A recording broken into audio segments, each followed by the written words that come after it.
다이어트를 하는데 자꾸 실패하고 있지 않나요? 다이어트에 실패하는 분들은 반드시 이 영상을 끝까지 보고 해당되는 습관들이 있는지 꼭 확인해 보셔야 돼요.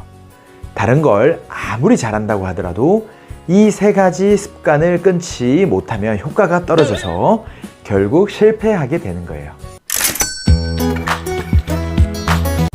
여러 번 다이어트를 시도했는데 계속 실패를 하고 있어요. 도대체 이유를 모르겠어요.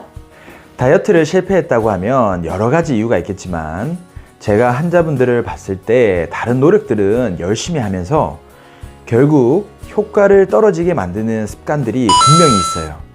어떻게 보면 우리가 다 아는 내용이라고 생각할 수 있는데 생각보다 이것들이 다이어트가 잘 안 되게 만드는 원인으로 되는 경우가 많았어요. 빨리 얘기해 주세요. 저도 답답했었거든요. 최악의 습관이 어떤 게 있죠? 먼저 첫 번째는 탄산음료, 액상과당이 들어있는 음료, 유제품들이에요. 이런 경우가 있었어요. 환자분 중에 20살 아들과 어머니가 찾아왔어요. 120kg의 고도 비만이었는데 다이어트를 하기 위해서 찾아오신 거예요. 그래서 여러 가지를 묻다가 제가 아들이 120kg까지 살찌는 원인들이 어떤 것인지 한번 찾아봤어요. 사실 120kg 이상으로 체중을 늘리기가 일반적인 식습관으로는 아무리 많이 먹더라도 쉽지 않거든요. 그리고 아들도 그렇고 어머니도 그렇고 실제로 아들이 그렇게 식사를 많이 하는 편이 아니라고 했어요.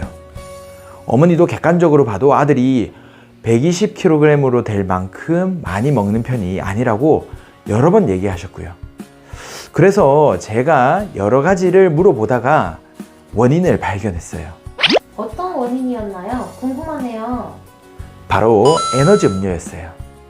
아들이 고등학생 때 공부하는 게 힘들어 보여서 어머니가 항상 물 대신에 에너지 음료를 많이 챙겨줬다고 해요. 매일 고등학생 때 공부를 하면서 집에서 먹던 에너지 음료가 생각지도 못하게 살이 많이 찌는 원인이 된 거예요. 저는 많은 비만 환자들을 보았는데요. 생각보다 고도 비만의 체형을 가진 분들의 공통점이 탄산음료를 많이 좋아한다는 거예요. 이런 분들은 식사 중이나 식사 후에 탄산음료를 먹지 않으면 안 된다고 얘기하는 분들이 많았고 거의 매일 먹어야 되고 하루에 1.5리터의 탄산음료를 매일 먹는다는 분들도 많이 계셨어요. 탄산음료를 좋아하는 분들이 많죠. 저도 시원한 느낌으로 청량감 때문에 자주 먹어요. 그렇죠. 탄산음료는 생각보다 중독성도 있어서 매일 먹는 경우가 꽤 많이 있어요. 이 외에도 액상과당이 들어있는 요구르트 등의 유제품도 매일 챙겨 먹는 경우가 많아요. 이렇게 되면 다른 식사를 줄이더라도 체지방이 잘 줄어들지 않는 원인이 될 수 있어요. 유제품도 장 건강을 위해서나 아니면 습관적으로 매일 먹는 경우가 꽤 많이 있는데 아무래도 맛 때문에 액상과당이 대부분 들어가 있어요. 그래서 다이어트를 하는 경우에는 그릭 요거트 등의 액상과당이 전혀 들어있지 않는 유제품을 먹는 게 중요해요. 또 탄산음료나 맥주 등의 청량감을 끊기 어려운 분들은 탄산수를 대용해서 먹는 것이 좋아요. 다이어트를 시작하면 피해야 할 습관 중에 첫 번째가 탄산음료, 액상과당이 들어있는 유제품, 음료를 매일 먹는 거네요. 네, 맞아요. 두 번째는 저녁 식사 후에 과일을 먹기예요. 과일은 비타민, 무기질이 풍부하고 우리 몸에 좋은 음식이 맞아요. 이건 당연한 얘기죠. 우리가 잘 챙겨 먹어야 할 음식인 것도 맞고요. 그런데 왜 제가 갑자기 이렇게 몸에 좋은 과일을 먹지 말아야 된다고 말했을까요?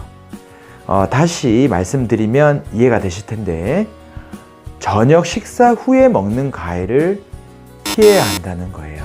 제가 비만 치료를 위해 오시는 환자분들과 상담해보면 특히 40, 50대 중년층의 환자분들은 생각보다 저녁 식사 후에 과일을 먹는 경우가 많이 있어요.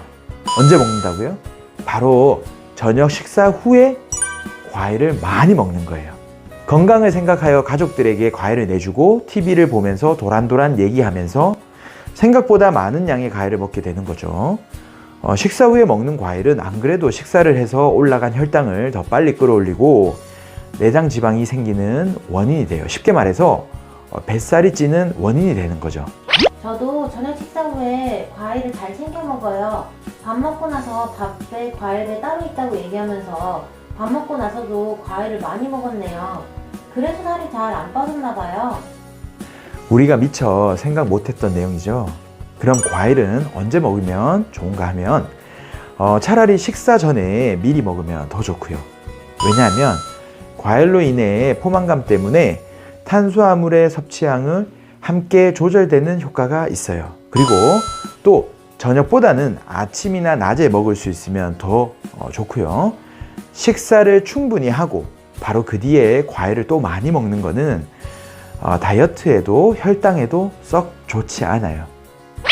그렇군요. 저도 저녁 식사 후에 먹는 과일은 끊어야겠어요. 세 번째도 알려주세요. 세 번째는 간식이에요. 너무 흔한 얘기라서 놀라셨죠? 제가 다이어트를 하는 환자분들의 얘기를 들어보면 생각보다 간식을 많이 먹는 것에 놀라곤 해요. 제가 상담할 때 환자분께 제일 많이 듣는 얘기가 저는 밥을 별로 많이 안 먹어요. 저는 밥을 진짜 적게 먹어요. 그런데도 살이 잘 안 빠져서 너무 속상해요. 이렇게 많이들 얘기하세요. 물론 뭐 갱년기나 갑상선 등의 기저질환이 있거나 우울증 약을 복용하는 등의 체지방 대사가 떨어지고 살이 잘 빠지지 않는 그런 상황일 수도 있어요.